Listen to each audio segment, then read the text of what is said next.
Hello, my dear students. Welcome to Teacher at Home. Today class we are going to learn the fourth chapter, Rhythms of Life. I like to be loved and loved by all. Courage. We are all social beings. Together we have to strengthen our society. Mutual love is the force that binds us. But we do really understand the value of true love. Where does a child learn the first lesson of love? Of course, from its mother. Don't you know? Don't you love your mother? Why? Here is a poem enjoying reading it. To my mother, Christina Rossetti. Today, your natal day, sweet flowers I bring. Mother, accept, I pray, my offering. And may you happy live and long us bless, receiving as you give great happiness. Christina Rossetti is best known for the ballads and religious poems. To My Mother is Rossetti's first poem written when she was 11 years old. Somebody's mother. The woman was old, ragged, and grey, and she bent with the chill of the winter's day. The street was wet with the recent snow, and the women's feet were aged and slow, and stood at the crossing and waited long, along uncared for amid the throng of human beings who passed her by, nor heeded the glance of her anxious eye. Down the street with laughter and shout, glad in the freedom of school let out, came the boys like flock of sheep, hailing the snow pile white and deep. Past the women so old and grey, hastened the children on their way. Not offered a helping hand to her, so meek a timid, afraid to stir. Mary D'O'Brien was an American poet and lyrist. His poem is included in the collection The Best Loved Poems of the American People. Lest the carriage wheels on the horse's feet should crowd her down in the slippery street. At last came one of the merry troop, the gayest lad of all the group. He paused beside her and whispered low, I'll help you cross if you wish to go. Her aged hand on his strong young arm she placed and so without hurt or harm. He guided her trembling feet along, proud that his own were firm and strong. Then back again to his friends he went, his young heart happy and well content. She's somebody's mother, boys, you know, for all she old and poor and slow, and I hope some fellow will lend a hand to help my mother, you understand. If ever so poor and old and grey, when her own dear boy is far away, and somebody's mother bowed low her head in her home that night, and the prayer she said was, God be kind to the noble boy who is somebody's son and pride and joy. Next is the wooden cup. Once upon a time in far off Italy, there was a little boy whose name was Robertino.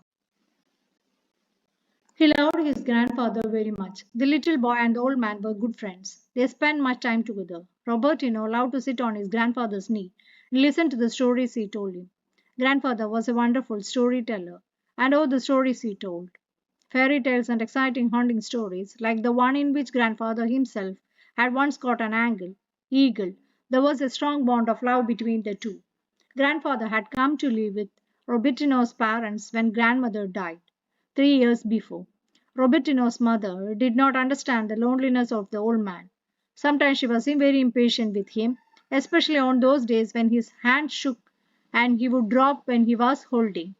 One night at dinner, grandfather lifted his cup to drink his coffee. His poor old hand shook so much that the coffee spilled on the clean white tablecloth. The cup falling from his hands broke into many pieces. Robertino's mother spoke very angrily to the old man. Grandfather never said a word in reply, but only looked at her with sadness in his eyes. Robertino was also very unhappy, poor dear grandfather. After that, grandfather had to eat all alone at a little table in the kitchen. There was sadness in his eyes when he heard about this new arrangement. There was sadness in the gentle smile he gave his grandchild. As soon as Robertino finished his dinner, he would run into the kitchen to be with the old man he loved so much. And the kitchen became a beautiful land where there was no pain and no sadness. There, the old man and the little child could move about happily hand in hand. Time went on. Grandfather grew older and weaker. His hand shook more and more. One night, as He sat all alone in the kitchen. His hand shook and he dropped his cup of soup. Cup broke into many pieces. Robertino's parents rushed into the kitchen and saw the split soup on the clean floor. Robertino was upset. His mother spoke more angrily than she had ever done before. She, the only thing to do, she said, was to give the old man a wooden cup. She didn't want her dishes broken, just because he had become so careless. Suddenly, the child went over to the fireplace where his mother had swept the pieces of the cup. He picked the pieces carefully and began to put them together. Soon the cup seemed to be whole. Then he took a small piece of wood from the fireplace and began to chip it. He kept his eye on the earthen cup as though it were a model. "What are you making, Robertino?" asked his mother fondly. "I am making a wooden cup for you to have when you grow old," answered Robertino. Robertino's mother and father were too ashamed to look into Robertino's eyes. They took grandfather's arm and led him back to the dining room and stood near him and helped him as he ate. From that time, grandfather never ate all alone in the kitchen. He sat in his usual place next to Robertino in the dining room. Robertino was happy again. His grandfather was loved and cared for.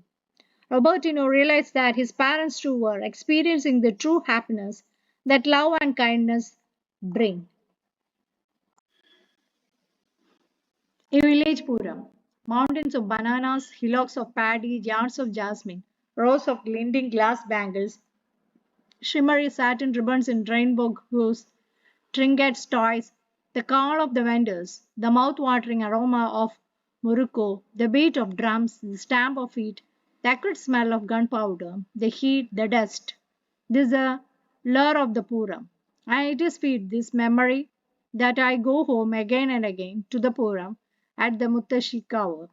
In the old house, we wait anxiously. A heap of paddy in a para and a lit bronze lamp is kept ready. As the distant throb of drums comes closer, the children scamper down the mango trees and rush to hide behind the adults. The gate creeps open, and the Tira and Pudan saunter in with a jangling and clanking that would awaken even the dead. I feel the familiar feel of dread wash over me as the grotesque masks come closer. These are the faces nightmares are made of. The Tira and Pudan are symbolic representation of the goddess who visit each home to chase away the evil spirits and bless the family. The drum bells begin to beat their chandas, cymbals clash, and the Tira and Pudan began to dance. With the vigor of supernatural beings, they twist and turn, gyrate and rill, raising clouds of dust with the swirling feet. When they stop abruptly, there is a eerie silence until once again the drums come alive with a pagan rhythm. In the olden days, measures of paddy were given off as an offering of thanks. Today it is money. The fool then stucks the cash into sash at his waist and turns to go to the next house to announce the coming of the Puram. The Puram ground seems the blossoming of many art forms, be it classical, folk, or contemporary. From Kathakali to Carnatic vocal concerts to mimicry to ballet, which is a local term for a musical performance involving many costumes, songs, and dancing, with a thin plot line woven to hold it all together. Artists are invited from all parts of Kerala, and each year the temple committee tries to outwit the precious committee performance. It is the day of the Kala Vela. One of the typical sights of the North Kerala temple Puram is the Kala oxen made of straw, built around a bamboo frame, and dressed ostentatiously with sequins, mirrors, and brilliant colors. Each pair is created to outshine the rest. More than 25 to 30 Kalas came from various villages and wait at the Kala Paramba, auction ground. We walk around each pair, examining its exquisite handwork. When we stop to admire one pair, the group responsible for it preems in delight. For the moment, they have scored a victory over the rest. And then starts the pyrotechnics. Rows of iron cylinders are kept on the ground, filled with gunpowder. And as one of is lit, The spark from the sets the other one off. Explosion rocked the ground, fill your ears, and rocks within your heart. And by the time you recover from it, the drums begin their thunderous music. For once, each of us is lost in individual worlds. Older folk remember Purams from the past, as always. Compare this one of those in these memories, now further enriched by age.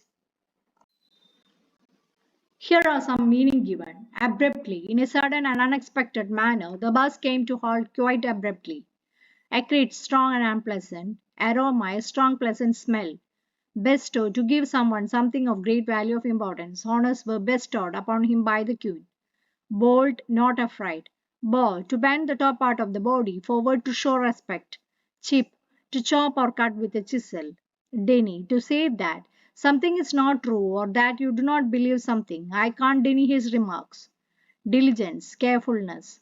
Eerie, strange and frightening. I heard the eerie sound of an owl at night. Exquisite, extremely beautiful. The statue is exquisitely carved. Glance, to have a quick look at someone or something. Glinting, giving out small flashes of light. His spectacles have glinting gold rims. Grotesque, strangely ugly. This picture appears grotesque. Gyrate, to turn around fast in circles. The dancers gyrated wildly to the beat of the drums. Hailing the snow, welcoming the snow. Hasten, to make something happen faster or sooner. Heed, to pay attention. Indissoluble, unable to be destroyed. My friendship with him is indissoluble. Jangling, the sound of metal striking against metals. It is pleasant to hear the jangling of the bracelets. Lend, to let someone borrow something for a short time. Lure, something that attracts people. Few people can resist the lure of adventure. Merry, happy and cheerful. Natal, relating to birth. Ostensibly, looking very expensive and impressive, she likes to dress ostensibly. Outwit, to compete very hard and win. Preen, to spend time with one, look tidelier or more attractive. A bird primes itself using its beak. Pyrotechnics, public show of fireworks. Ragged, torn and in bad condition, she spread the rag banglets on the bed. Reason, having happened or started only a short time ago. Sash, a long piece of cloth that is worn around the waist like a belt. Saunter, to walk quickly. The children were sauntering into the stadium. Scamper, to run with quick, short steps. Sequin, small shiny fat piece of metal, swaying on the clothes for decoration. Shimmery, shining with a soft light that look as it is shakes slightly. Supernature, beyond the natural. Swirl, to turn around quickly in a circular movement. She smiled, swirling the milk in her hand. Timid, not having courage. I was a timid child. Tranquility, quiet and peaceful condition. Trembled, to shiver slightly out of fear. His lips were trembling with his father scolded him. When his father. Trinket, a pretty piece of jewelry or ornament that is not expensive. Tuck, to push something into or behind something, or it stays in place. She tucked her hair behind her ears. Well, to turn around and round. He triggled the empty glass with his fingers. Unabating, continuing without becoming weaker. Vendor, something who sells things, especially on the street. So that's all about this chapter. If you're interested, please do like, share, and subscribe my channel. Okay, thank you.